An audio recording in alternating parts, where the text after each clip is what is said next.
இஸ்ரேலர் தேவனை கொண்டாடுவதற்கும் ஆராதிப்பதற்கும் பரிசுத்த நேரங்களை பற்றி படிக்க கேட்டோம். இந்த அதிகாரம் இந்த விழாக்களை பற்றி பேசுகிறது. ஓய்வு நாள், பஸ்கா, முதற் பலன்களின் பண்டிகைகள், வாரங்களின் பண்டிகை, எக்கால பண்டிகை, பிராயச்சித்த நாள், கூடார பண்டிகை, இத்தனை பீஸ்டுகளை பற்றி இந்த அதிகாரம் நமக்கு கூறுகிறது. ஒவ்வொரு விருந்தின் நேரம் மற்றும் காலம், சடங்குகளுக்கான வழிமுறைகள், இதெல்லாம் இன் டீடைல் இந்த அத்தியாயத்தில் நாம் படிக்க கேட்டோம். 24ஆம் அதிகாரம் கடவுளின் சட்டத்தின் முன் அனைவரின் சமத்துவத்தையும், உயிர், சொத்து மற்றும் கடவுளுடைய பெயரின் பரிசுத்தத்தை மதிக்க வேண்டியதன் முக்கியத்துவத்தையும் எடுத்து காட்டுகிறது. இந்த அதிகாரம் சந்திப்பு கூடாரத்தில் விளக்குகளை தயாரிப்பதற்கான வழிமுறைகளை உள்ளடக்கியுள்ளது மற்றும் கடவுளுடைய பெயரை நிந்தித்த மனிதனை கல்லெறிந்து கொல்லப்படுவதை கையாள்கிறது. ஸோ இதை படிக்கும்போது நம்ம கடவுளுடைய பெயரை வீணாக யூஸ் பண்ணக்கூடாது என்பது ஆண்டவர் நமக்கு நினைவூட்டுகிறார். நாம் செய்வோம், அது தப்போ கரெக்டோ அவ்வளவுதான். ஆண்டவர் பெயரை நம்ம யூஸ் பண்ணக்கூடாது. ஸோ 25ஆம் அதிகாரம் ஓய்வு ஆண்டுகளை கடைபிடிக்குமாறு தேவன் மோசேக்கு கட்டளையிடுகிறார். 7வது ஆண்டில் நிலம் தரிசாக கிடக்க வேண்டும், அது ஓய்வெடுக்கும் நிரப்பவும் அனுமதிக்க வேண்டும். ஒவ்வொரு 50வது ஆண்டும் ஜூபிலி ஆண்டாக புனிதப்படுத்தப்படுகிறது. நிலத்தின் நிரந்தர விற்பனை தடை செய்யப்பட்டுள்ளது. இது எவ்வளவு பேருக்கு தெரியும் எனக்கு தெரியாது. இன்னொரு வாட்டி டைம் இருந்தனா லேவியர் அதிகாரம் 23 மற்றும் 25ஆம் அதிகாரம் நிம்மதியா நீங்க பர்சனலா படிச்சு பாருங்க. சோ நிறைய விஷயங்கள் நமக்கு புரியும். நிலத்தை விற்க கூடாதுன்னு அந்த காலத்துல ஆண்டவர் கூறியிருக்கிறார். ஏனென்றால் கடவுளுக்கு சொந்தமானது என்று வார்த்தை கூறுகிறது. இஸ்ரேல் மக்களில் ஆதரவற்றவர்களை வட்டி அல்லது லாபத்தின் மூலம் சுரண்டாமல் உதவ வேண்டும் என்று கடவுள் அறிவுறுத்துகிறார். இஸ்ரேல் மக்களை எகிப்திலிருந்து தங்களை மீட்ட கடவுளின் ஊழியர்கள் என்பதை இந்த அத்தியாயம் வலியுறுத்துகிறது. இந்த அத்தியாயத்தில் ஆண்டவர் ரொம்ப ஸ்ட்ரிக்டா சொல்றாரு, இஸ்ரேல் மக்கள், நீ என்னுடைய மக்கள், சோ எனக்கு பணிந்துதான் நீ இருக்கணும். லேண்டு, நிலம் எல்லாம் எனக்கு சொந்தமானது. சோ நீ விற்க முடியாது. நீ யாரையாவது ஏழைங்களை பார்த்தா நீ அவங்க கிட்ட வட்டி கூடுறது அந்த மாதிரி விஷயங்கள் பண்ணக்கூடாது. அன்பா இருக்கணும், கைண்டா இருக்கணும் அப்படின்னு இந்த அத்தியாயம் நமக்கு சொல்லுகிறது. 26ஆம் அத்தியாயம் கடவுளின் சட்டங்களுக்கு அவர்கள் கீழ்ப்படிதல் அல்லது கீழ்ப்படியாமையை பொறுத்து இஸ்ரேலர்களுக்கான ஆசீர்வாதங்களையும் சாபங்களையும் கோடிட்டு காட்டும் ஒரு அத்தியாயமாகும். தங்கள் பாவங்களிலிருந்து மனம் திரும்புவதற்கு தேவன் மன்னிப்பையும் மறுசீரமைப்பையும் வழங்குகிறார். அன்றையிலிருந்து இன்றைக்கு மட்டும் ஆண்டவர் எப்பவுமே ரெடியாக இருக்கிறார். நாம் பாவம் செய்து விட்டோம், ஆனால் அதை நம்ம உணர்ந்து ஆண்டவரிடம் சென்றால் கண்டிப்பாக மன்னித்து நம்ம ஏற்றுக்கொள்ள ஆண்டவர் தயாராக இருக்கிறார். So that is about today's keynotes. Amen. And questions for today.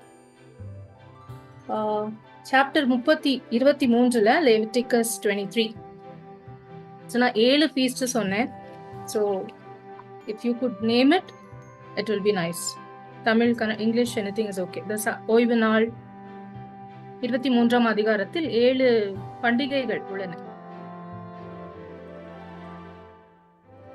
Anybody gets it can answer.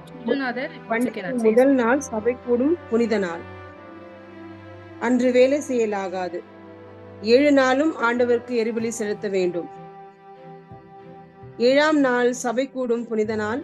அன்று வேலை செய்யலாகாது.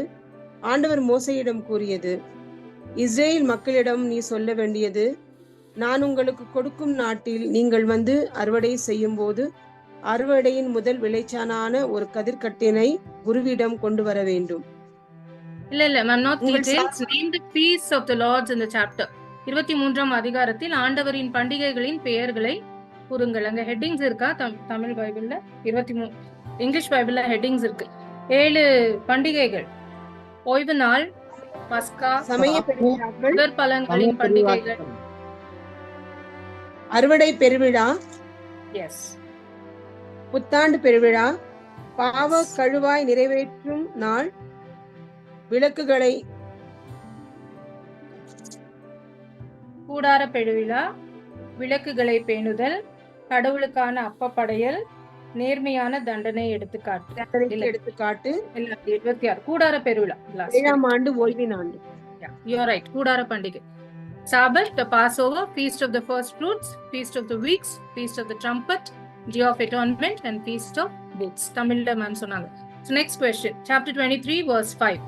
The Lord's Passover begins on the dash of the 14th day.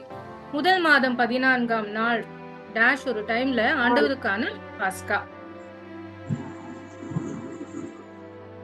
மாலையில். கரெக்ட். மாதம் 15ஆம் நாள். கரெக்ட். ஆண்டவருக்கான மாலையில். எஸ், முதல் மாதம் 14ஆம் நாள் மாலையில். கரெக்ட். நெக்ஸ்ட் क्वेश्चन 23 10ஆம் வசனம். When was the feast of the first fruits to begin? முதற் பலன்களின் பண்டிகை எப்போது தொடங்கும்? இஸ்ரவேல் மக்களிடம் நீ சொல்ல வேண்டியது, நான் உங்களுக்கு கொடுக்கும் நாட்டில் நீங்கள் வந்து அறுவடை செய்யும் போது அறுவடையின் முதல் விளைச்சலை ஒரு கதிர்கட்டினை குருவிடம் கொண்டு வர வேண்டும். ஆமென். Next question 23-24. எக்கால பண்டிகையில் என்ன செய்ய வேண்டும்? What was to be done at the feast of trumpets? 23-24. நீ இஸ்ரவேல் மக்களிடம் கூறு, 7ஆம் மாதம் முதல் நாள் உங்களுக்கு ஓய்வு நாள். அதை திருப்பேரவையாகிய கூடி எக்காலம் ஊதி கொண்டாடுங்கள்.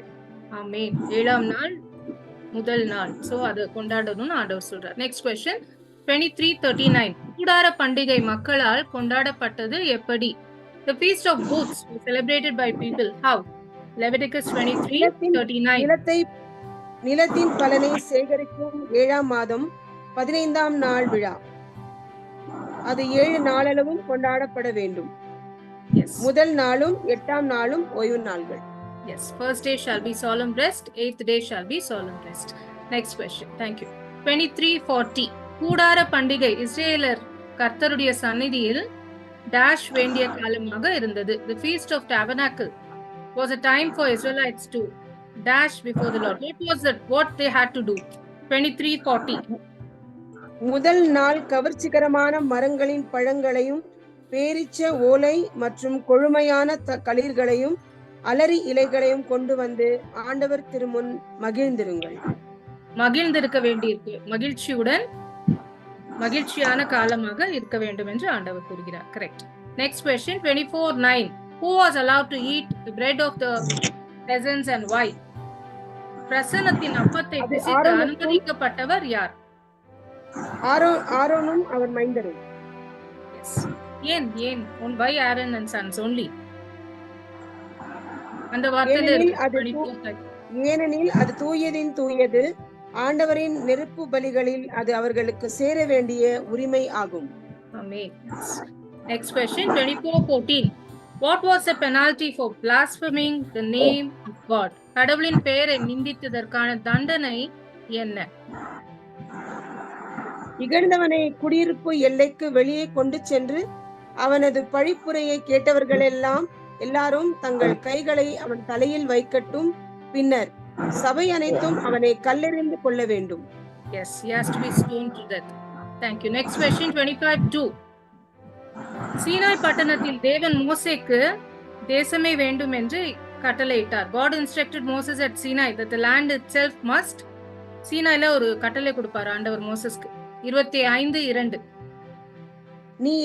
நீ இஸ்ரவேல் மக்களிடம் கூற வேண்டியது, நான் உங்களுக்கு வழங்கும் நாட்டில் நீங்கள் வந்து சேரும் போது நான் ஆண்டவருக்கென்று ஓய்வு நாளை கொண்டாட வேண்டும். ஆமென். Last question for the day 25:23. நிலத்தை நிரந்தரமாக விற்க கூடாது. ஏன்? The land was not to be sold permanently because நிலத்தை அறுதியாய் விட்டுவிட வேண்டாம், ஏனெனில் நிலம் என்னுடையது, நீங்களோ என்னை பொறுத்தவரையில் அந்நியரும் இரவர் குடிகளுமே. Amen. We all belong to God. We are children of God. We are to live in harmony. Amen. And sign off. And thanks to Rani Prakash and family. Good night and God bless. Thank you.